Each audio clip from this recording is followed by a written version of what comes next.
اور جب ہمارے فرشتے لوط کے پاس آئے تو وہ ان کے آنے سے غمناک اور تنگ دل ہوئے اور کہنے لگے کہ آج کا دن بڑی مشکل کا دن ہے۔ اور لوط کی قوم کے لوگ ان کے پاس بے تحاشا دوڑتے ہوئے آئے، اور یہ لوگ پہلے ہی سے انتہائی بےہودہ حرکتیں کیا کرتے تھے۔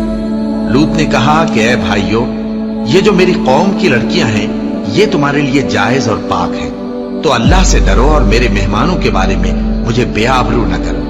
کیا تم میں کوئی بھی شائستہ آدمی نہیں؟ وہ بولے، تم کو معلوم ہے کہ تمہاری ان بیٹیوں کی ہمیں کچھ حاجت نہیں، اور جو ہماری غرض ہے اسے تم خوب جانتے ہو۔ لوط نے کہا، اے کاش مجھ میں تمہارے مقابلے کی طاقت ہوتی، یا میں کسی مضبوط قلعے میں پناہ لے لیتا۔ فرشتوں نے کہا، اے لوط، ہم تمہارے پروردگار کے فرشتے ہیں، یہ لوگ ہرگز تم تک نہیں پہنچ سکیں گے، تو کچھ رات رہے سے اپنے گھر والوں کو لے کر چل دو، اور تم میں سے کوئی شخص پیچھے مڑ کر نہ دیکھے، مگر تمہاری بیوی کے جو آفت ان پر پڑنے والی ہے وہی اس پر بھی پڑے گی۔ ان کے عذاب کے وعدے کا وقت صبح ہے، اور کیا صبح کچھ دور ہے؟